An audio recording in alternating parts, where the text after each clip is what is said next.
Welcome to the Glassworks Music Podcast. I'm here with Charlie Thorogood and Adam Whawell. How you guys doing? Good, you? Yeah, I'm doing good, thanks, Ben. So this is the first of 7 episodes. This one's dedicated to rap and hip hop because we got Adam on it. So how did you get into music, Adam? Just kind of having nothing else to do as a kid and not being interested in school. Yeah. So I kind of found music out through being bored at home, and then yeah, that's how I got into it. Would you relate to that, Charlie? Oh, it started off with my dad bringing home 2 of the original iPod shuffles. The ones without screens. Yeah. And were about as heavy as a brick. And that being filled up with music and going on road trips, listening to the same songs over and over. Yeah. That kicked it off. And then taking music lessons when I was older. Right. So your dad brought home An original iPod shuffle. Yeah. Jesus, it's huge. They are, but you can't knock Yeah. them. They were probably the best. Right. So Adam. Yeah. What do you study at the moment? I know you've been staying back at the Glassworks till like 5 each day. Yeah, I do a double music tech diploma. Yeah. And I do a BTEC subdisciplinary in science, applied science. How did you get into science? Like they're quite 2 different extremes, aren't they? Yeah. Well, like I've wanted to do music ever since like I was a kid, and like I've been pretty set on that. But like all my other subjects have been like backups, and science is just the one I'm best at. Came out with the best grades in school at science, so they were like, you might as well do it for a backup plan in case you don't get what you want in music. So that's the only reason I do it. I mean, science has always been that subject that's like, it's just, what the hell am I doing? I have no clue how to do it. It's a very grinding subject to do. Did you do science, Charlie? God, no, I'm awful at it. I can't stand science, to be honest. I mean, year 10, our science teacher just likes to watch films related to science. Yeah. I mean, Inside Out, Emotions, Fast and Furious, Drag, and the mixture of carbon dioxide, Right. what the hell it's called. What are your future plans, Adam? Just how many years into the future? Give me a time scale. We're looking at like this time next year. Where do you see yourself? Well, hopefully I'm a good chunk into my course at uni. Hopefully, and Like November time next yeah, year. November time, and I just hope to be kind of when I get to uni to really start learning, and like you kind of pass the like the getting the grades phase. I kind of like that's where I see myself actually like getting into the industry and actually using my skills and learning skills rather than worrying about meeting grading criteria and whatnot. It's not the easiest industry to get into, though. No, it's not, definitely. No, but uni BIM is probably the best way to go about it because you've got the people there. There's plenty of different music universities, ACM, BIM. Yep, tons of them. Where do you see yourself going, Charlie? I mean, you just started it, haven't Well, you? yeah, it's just a pastime, really. I enjoy music. That's the whole idea of me taking music technology. Yeah. But I'm hoping in the future to join the RAF. Just The RAF? to do. The Really? RAF. There's no military history in my family apart from when my granddad was in the army. Well, the RAF again. Yeah. But I feel that I need to be the generation that brings it back again. Right. So, RF. So, tell me a bit more about that. Tell us a bit more. Well, it's... I mean, that's quite like. It's nothing to do with music, really.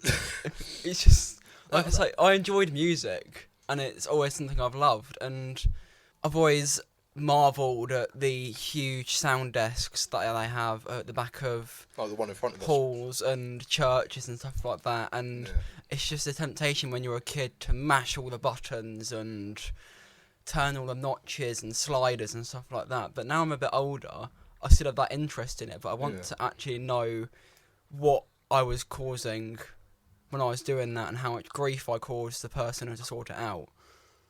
Well, I mean, everyone has their own ways of getting into music. For me, it was all about like game music, playing video games on the DS, Wii, just listening to the music that plays in the background of games, and just wanting to create my own versions of that using MIDIs. Just the constant tune of the Create a Me room on the Wii. Yeah, Da, MIDIs da, and that. da, da, da, da, da, da. So, What's going on in music at the moment then? What like events that you guys have been to, or have performed at, or been to? Locally or Yeah, I mean, globally? I always hear you, Ollie, Charlie, like. Yeah. Well, the music industry, like currently, is very Mosh pits. this is very performance heavy. That's where you get your money from, because obviously record labels and whatnot kind of don't allow you to get money, so artists have to perform a lot. So there's loads of festivals available. Yeah. Like where, like, I think that's the best thing about music at the moment, is like people want live music, and they're getting given it. There's festivals everywhere all year, so that's what I've been doing, just experiencing like the live sound from every genre that I can get myself into. I think our job as musicians are to give people what they want. Yeah, totally. Charlie? Yes, Same perspective. It's I think we're on the same page on that one. Yeah, the industry's got a very clear like outline, and that's live performances. Like, if you can't do your performance or your art live, then there's no point doing it, because you're not going to get any money from it, really. Well, it's interesting you say that, because I always hear you guys are doing like mosh pits at like Kanye events and stuff. Where have you been recently? So I went to the Wallis Festival, which is a mainly like UK and American hip hop festival with some EDM in there, and hip hop has taken recently a very like punk route from being like people just rapping to now like it's a very like punk environment. So mosh pits, people with like dyed hair and face tattoos and whatnot, which is very interesting. Yeah. on the subject of live performance thing though. You got to remember that. Take Ed Sheeran. I know it's nothing. He's nothing related in the style of music. Well, he does rap. To what you're studying, he raps. Yeah. Yeah, he can rap. Yeah. But you got to remember, he started off busking and is now multi-millionaire, world-renowned. If you mention his name, everyone will know him. That's what happens. You've got to start off with live performancing. You name someone's name and like everybody knows it. That's when someone becomes a household name. Yeah, if you can't perform live, there's no point being in the music industry. So starting off in a live performance, like Charlie said, in busking or however you see fit to do a live performance, is going to help you greatly, especially in today's age of music. Yeah.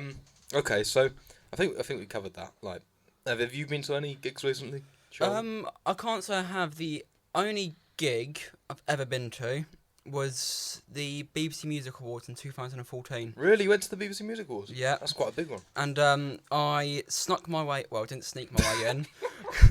We'd bought the tickets for the standing area, but realised I had to be 16 to go in there. Oh, God. So I had to walk in on tippy toes, trying to act really old, put on a really deep voice, which I don't need to do now. But I had to put on a really deep voice for it, and I got to admit I loved it. Coldplay, it was brilliant. Live. Coldplay, Tiny Temple were there. Ed Sheeran, One Direction, unfortunately.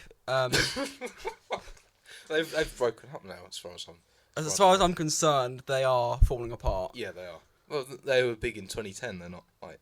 No, all the fangirls have grown up. So Adam, let's start with you for this one. Yeah. Sure. What artists do you like? I think we like Kanye is like artists. Is like, I don't know, because I've had such a weird musical journey. When you start off, like, I started off listening to like death metal, thrash metal, punk, so very like rock, and then I started listening to hip hop when I was like 13, and like hip hop has this thing where like you start categorizing artists. Before I didn't have to do that. I just like, I like all these people, but now I'm like, I've got to have a top 5 because that's how hip hop is. So like my mindset has been changed by the genre I've kind of put myself in these last couple of years. So I do kind of rate artists in different tiers now. So like my top tier of artists is usually like Kanye, Kid Cudi, Frank Ocean, ASAP Rocky, Childish Gambino. Right.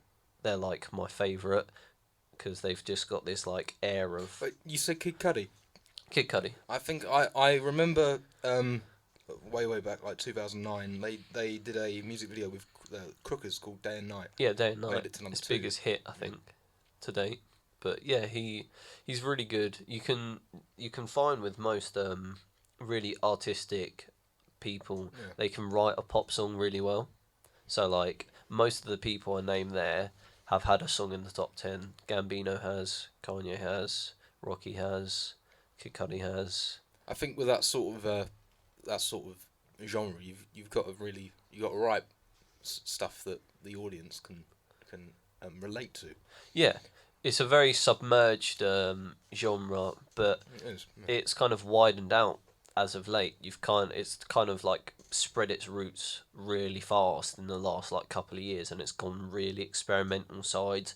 You got like rock sides, punk sides, and like it's really grown out, which is like amazing to see. Well, rap and hip hop, they're sort of the same sort of thing, aren't they? Yeah, rapping is just the art of rhyming over a beat, and then hip hop is like the culture of rap music, so everything around it. So basketball and all that sort of American thing. If I go over to you, Charlie, in terms of rap and hip hop, do you listen to anyone in particular? I know you said Ed Sheeran. You wouldn't really class Ed Sheeran as a rapper. No, he's a chart artist. He's a singer-songwriter. I'm not really into rap. I mean, I listen to some Eminem. He's a good artist. Yeah, he's brilliant. The way he puts his point across, I agree with, and sometimes disagree with. But spaghetti. I've never really been into his rap and hip hop.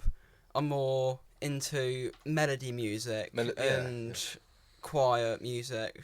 Sometimes depends on the day. I mean, my kind of music is the kind of music my dad would have listened to. Which is Nirvana, Blur, Pulp, sort of like deep rock. Good grunge, bands, quite old bands. Yeah, grunge even. Yeah, grunge. Yeah. But that's what I grew up on. Also some newer bands. I mean, my sister being 3 years older than me, who's at university at the moment, she was the one who taught me about styles of music, and she was the one who brought me up with the music I listen to today. Right. Like Alt J, I used to listen to them. Don't anymore, kind of gone off them. Bastille, I still listen to. 21 Pilots have always been a favourite of mine since they came out. Do they so for both of you, if we go to Adam first, do these artists that you spoke about today, do they inspire you to create music like them? Frank Ocean definitely does. Frank Ocean is, in my opinion, one of the best songwriters to ever live. Or like people like Pharrell Williams, producers. Like the people that inspire me to make music are usually the producers behind the artists. So I like the artists and like their whole brand is cool, but like it's the producing that really gets me going. How the songs are intricately made and how the sounds come about. So yeah. What about you, Charlie? Well, the way I look at it is they don't really inspire me. I don't really want to do live performing. Are you more into the tech side? I am more into the tech side and the editing side. So making another type of music is like electronic music. So one which is very well known and slightly overplayed is Sandstorm. Stuff like that. Trance music. Darude Sandstorm. Yeah, 80s and 90s trance music is amazing. It's a great bit of music. It is overplayed, to be honest. Everyone knows it. There's so many different covers of it in YouTube. It's incredible. That and Rick Astley. Should we listen to one of your tracks then, Adam? I've got some questions to ask you first, if that's okay. Yeah, sure. So, I know you don't know a lot about Kanye or hip hop in general. So if you can't answer these correctly, it's fine. But just try and give your best answers as possible. So from the Kanye music you've listened to, so whatever you've listened to up to date, it's fine if you haven't listened to a lot. But what would you say is like his influence? Like if you listen to his music, what would you think has influenced him to make that song? Just have a guess. I think there's no wrong or right answer because obviously we don't know. Before Kanye came on the scene, there wasn't really auto-tune wasn't really a thing. I think when Kanye started making music, the first hit I heard from him was Heartless, which was a very heavily auto-tune song.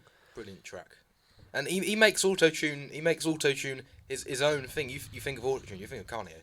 Because he uses that in pretty much 90% of his tracks. Kanye's made it very popular. I'd call him a pioneer of auto-tune in my opinion. But what would you say has influenced him to get to his point and influenced his music from what you hear? That's a very So difficult say question. take Heartless for example. Yeah. Just play it over in your head. What would you say? What sounds? I can play it for you if you need a reminder. But what sounds can you hear in there, and where do you think they've come from, genre or artist wise? That's a difficult question. Without listening to it back. Do you want me to put it on? Yeah, let's listen to it. I'll put a snippet on it and just listen to the sounds in the song. Yeah. And see if you can, have a listen and see where maybe this has come from. It's off 808s. Just getting Spotify up here. There we go. Heartless. Let's have a listen to the sounds.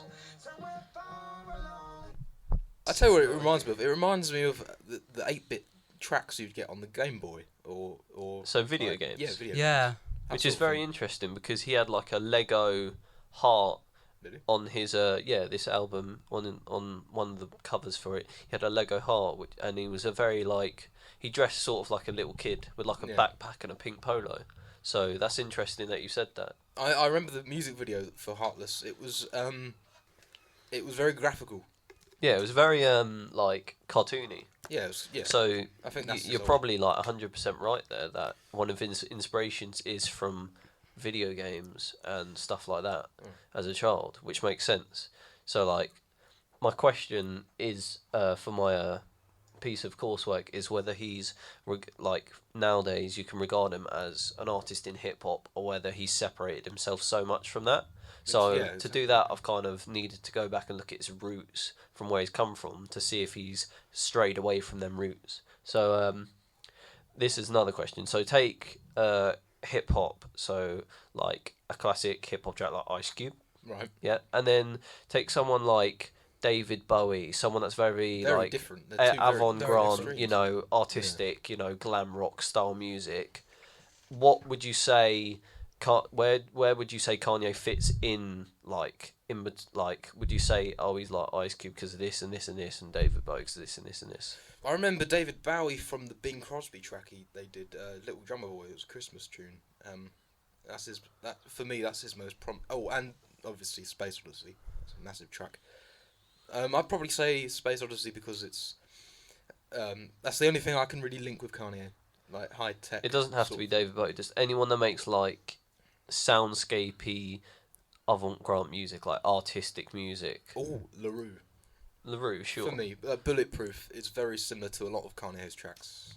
In what ways? The music that is used, and I think LaRue doesn't use autotune to the same extent. She probably does, but not heavily.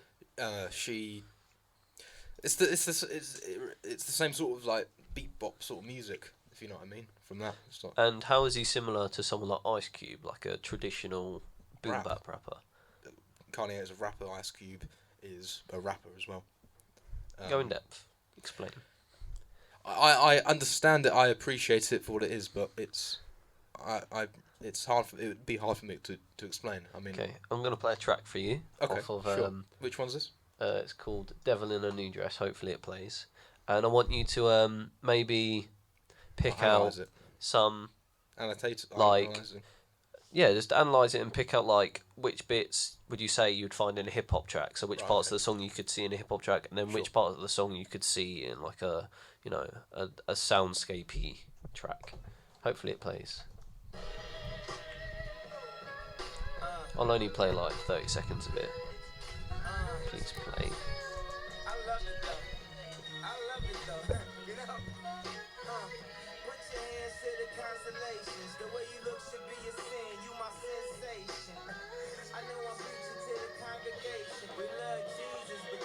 He uses a lot of background vocals, doesn't he?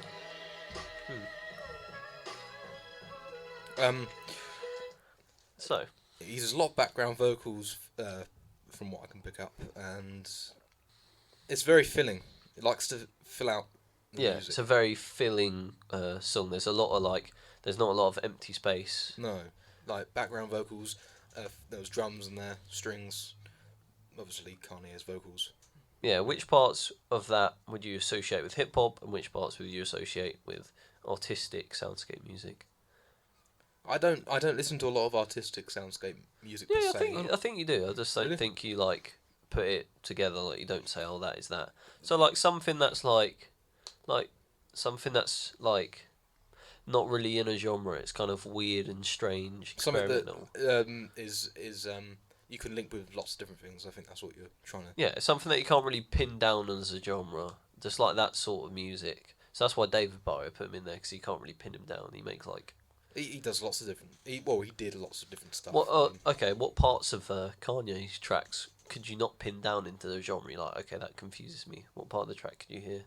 I mean, autotune itself doesn't really have a genre that it's specifically fitted into. I suppose, it can be used in rap. It can be used in. He didn't really have autotune on his voice there. I think one of the tracks that you don't hear Kanye's auto-tune voice is probably the hit he did with Mr. Hudson. That you like that song, don't you? That's Supernova, brilliant track. I think that made it to number 2. I'm gonna play another song off his 2013 album Yeezus, and again, which parts of the song do you think you can't really recognise as a genre, or which parts of the song you're like, okay, that's sort of like a hip hop style track? Just quickly, what do you think of Kanye Charlie? I'll play it in the background. Going back to the part where you said about like the 8-bit and like the Lego heart, you said afterwards that you'd research him with his background. I mean, yeah. Was he from a deprived background, No, or was he quite high class? I mean, you know quite a bit about his background. Yeah. He was from Chicago, which is probably one of the worst towns to live in. Like loads of crimes, one of the highest crime rate cities. But he's sort of got this weird background because he wasn't poor. Like he wasn't like in the street, like, but he wasn't rich. He was very like middle class. So like he's got a song lyric where he's like, somehow my dad would buy me a wardrobe every summer. But so he was like very well treated, but he wasn't like posh. So it's weird. He's one of them people that's not really from like the hood, from the ghetto, you know. So it isn't like, say, a rapper related to Eminem who's rapped about how deprived his upbringing was and how rough he had it. Yeah, Kanye would have lived like a king compared to Eminem, which is like why Kanye's very interesting as a rapper subject wise, because he hasn't. That's a very popular subject. He hasn't to got talk about inspiration to many of his songs. They're both very big names. Yeah, they're really massive names. Eminem is huge, aren't it? Yeah, they're both massive. One isn't more famous than the other. No, I would say they're both, but like same with David Bowie. Hip hop. Most people from hip hop come from like that deprived background, like Eminem. So that's like a big thing that they rap about, and it's a very common topic, which is why I think Kanye, for me, pushes the boundaries on some hip hop, because he doesn't have that to talk about at all. So he has to talk about other things that he can rap about. So he doesn't have like a safety like parachute to talk about in a hip hop song. If he can't think of anything to write about, he can't just be like, oh, I rap about being deprived again. Like I mean, you asked me to link parts of the song with different genres. Yeah. He mixes pop with hip hop and rap. Yeah, hip hop. Yeah. He's one of the first. Hip hop. He's one of the first like big hip hop artists after like, Jay-Z and Eminem. And Lil Wayne maybe, like, but he's massive, like huge now. Like, I mean, it hasn't taken him long. He's not. How old is he now? He's nearly 40, but he hasn't. He hasn't been rapping for a long time. Because if you think 40, his upbringing would have been around, like the 8-bit tune. It would have been around when the original Game Boy came out. Yeah, exactly. And take the Tetris theme, for example, well-known theme. It's that he could have taken inspiration off the 8-bit themes from that. Which is, like, you can hear it in some of his music. But, like, as you said, he's not been around for a long time. I think his first came out in 2002, which is not a long time ago, considering he was around in the 90s. So he's not been rapping for a very long time at all. When I think of 8-bit music, I think of LaRue. That's probably one of the first ones that comes to mind. Well, yeah, because not many. There are very few artists that, for me, use that set of that use that sort of sound. If you know what I mean. What sound? What, the 8-bit sound? Yeah, 8-bit on its own. Yeah, it's not really used as like a. You might have like the odd effect in there every now and then, but like it's definitely not used as like the main sound for a song ever. No, it's so I don't know. I think we've covered that quite well. I mean, you know a lot about Kanye's background, how he grew up and how he got into the music industry. Yeah. I suppose you take inspiration from him. Yeah. From your own music. I really do, because he started off as like a really average beat maker in a studio as like someone's like helper. He kind of helped around the studio and made beats in the spare time. Yeah. And like I read this article on Sound on Sound about someone that worked with him in his early career and said like his beats at first were awful. They were badly mixed, and even like in hip hop, maybe not in today, but like in the past, hip hop didn't have like a care for producing really, in terms of like being technically well produced, because it's kind of like I give you a drum track, you rap over it, Yeah. and that's it. Like that's all they cared about, because that's all they had. They didn't have all the fancy equipment and stuff. So like hip hop's kind of like been kind of childish in its grow up, and there's not been a lot of like producers that produce like amazing standard music like in other genres. But now Kanye's one of them people that's kind of come in and changed, like, no, we need these producers that care about how well the sound's mixed and stuff like that. So he's like a massive inspiration for me, because he's kind of where this all started. I think when we think of when us guys talk about rap, I think the rap I know is more pop rap. I've got written down here Dizzy Rascal. Yeah. When I say that, what do you think of? I don't know, just like one of the first big UK rappers ever.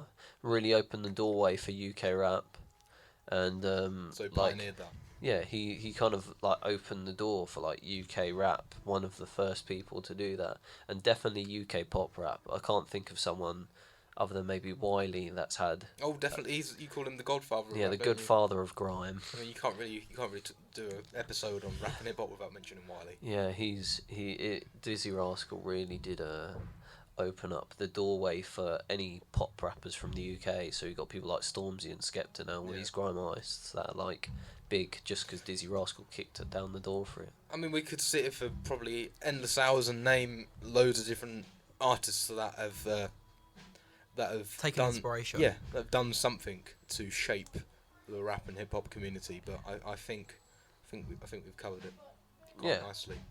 So I think that just about wraps up this first episode of the podcast. Yeah. Unless you guys have anything else to.